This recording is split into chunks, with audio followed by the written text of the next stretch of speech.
నమస్తే, welcome to are Telugu. ముందుగా అందరికీ జై శ్రీరామ్. ఏదైతే అయోధ్యలో రామమందిర నిర్మాణం జరిగింది, దాంట్లో ఉన్నటువంటి హుండీలో కానుకలు, విరాళాలు, నగదు దొంగతనం కావించబడ్డదని ప్రస్తుతం దేశవ్యాప్తంగా చర్చ నడుస్తుంది.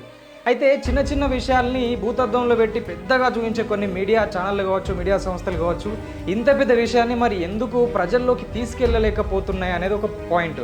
సో ఇంకొకటి ఏంటంటే 1990లో ఏదైతే 2 పార్లమెంటు స్థానాలకు మాత్రమే పరిమితమైన బీజేపీ ఈ అయోధ్య రామమందిర నిర్మాణాన్ని ఒక ప్రచారాస్త్రంగా వాడుకొని ప్రస్తుతం 3 సార్లు గెలుపొందినటువంటి బీజేపీ అంటే రామమందిరం నిర్మించడానికి చాలా కష్టపడ్డారు. ప్రజల్లోకి ఆ నినాదాన్ని, జై శ్రీరామ్ నినాదాన్ని తీసుకెళ్ళిర్రు, ప్రజలందరినీ ఏకం చేసిర్రు. మొత్తం మీద అయితే రామమందిర నిర్మాణం జరిగింది.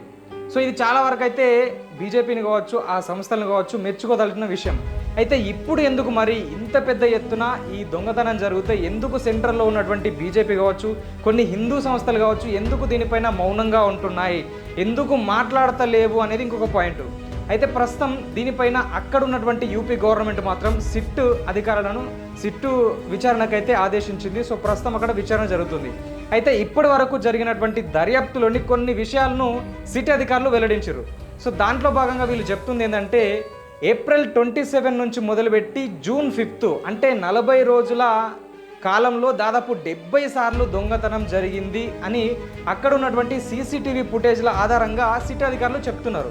సో మరి ఎట్లా దొంగతనం చేశారంటే వీళ్ళు ముఖ్యంగా వాళ్ళ బట్టల్లో, జేబుల్లో, షూస్లలో పెద్ద అంటే ఎక్కువ మొత్తంలో నగదు, నోట్లను, చిల్లర్లను, తర్వాత నగలను వీళ్ళు దాచుకొని పోయి బాత్రూమ్లలో దాచేది. సో అక్కడ నుంచి అటు మళ్ళీ బయటకు తీసుకెళ్ళినట్టు సిట్ అధికారులు చెప్తున్నారు. సో ఇంకొకటి ఏంటంటే ఎవరైతే అక్కడ ఈ ఓట్ల లెక్కింపు చేసే అధికారులు ఉన్నారో వీళ్ళు కేవలం 15 నుంచి 20 వేల జీతగాళ్ళు మాత్రమే. కానీ వీళ్ళ అకౌంట్లో కొన్ని లక్షల అమౌంట్ అనేది ఫిక్స్డ్ డిపాజిట్ చేసినట్లు, తర్వాత ట్రాన్సాక్షన్లు జరిగినట్టు తెలుస్తుంది. వీళ్ళు ఆ అయోధ్య చుట్టుపక్కల ఉన్నటువంటి స్థలాలు కొనడం కావచ్చు, మిగతా దుకాణాలు రిజిస్ట్రేషన్ చేసుకోవడం కావచ్చు, ఇలాన్ని ప్రక్రియలు చేసిర్రు. అయితే దీంట్లో ముఖ్యంగా ఏంటంటే అక్కడ ఉన్నటువంటి అధికారుల నిర్లక్ష్యం వల్ల ఇది జరిగిందని చెప్పి సిట్ అధికారులు చెప్తున్నారు. అక్కడ ఆలయంలోని ఏదైతే హుండీస్ ఉన్నాయో హుండీలకు సంబంధించినటువంటి తాళం చెవి టిన్ను యాదవ్ అనే ఒక వ్యక్తి దగ్గర అన్అఫీషియల్గా ఉంది. అతను కూడా పలుమార్లు ఈ ఆలయం యొక్క హుండీ తెరిచినట్టయితే సిట్ అధికారులు చెప్తున్నారు. సో ఇప్పటి వరకు దాదాపు 79 లక్షల నగదు రికవరీ చేసుకున్నట్లు సిట్ అధికారులు చెప్తున్నారు. ఏదైతే ఆలయానికి ఆవరణలో ఉన్నటువంటి బాత్రూమ్లలో దాదాపు ఒక్కొక్క బాత్రూంలో 2 లక్షలు 3 లక్షల నగదు వరకు ఇక్కడ దొరికిందట.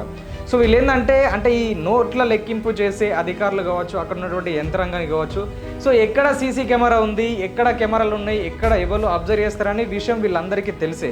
అయినప్పటికీ ఇంత పెద్ద ఎత్తున వీళ్ళు దొంగతనానికి పాల్పడ్డారు. తర్వాత ఎక్కడ సీసీ కెమెరాలు ఉంటాయి, ఎక్కడ ఫుటేజ్ వీళ్ళకు స్టోర్ అవుతుందని తెలుసు కాబట్టి చాలా వరకు అయితే సీసీటీవీ ఫుటేజ్ను వీళ్ళు డిలీట్ చేసినట్టు, కొన్ని మార్చినట్టయితే తెలిసింది.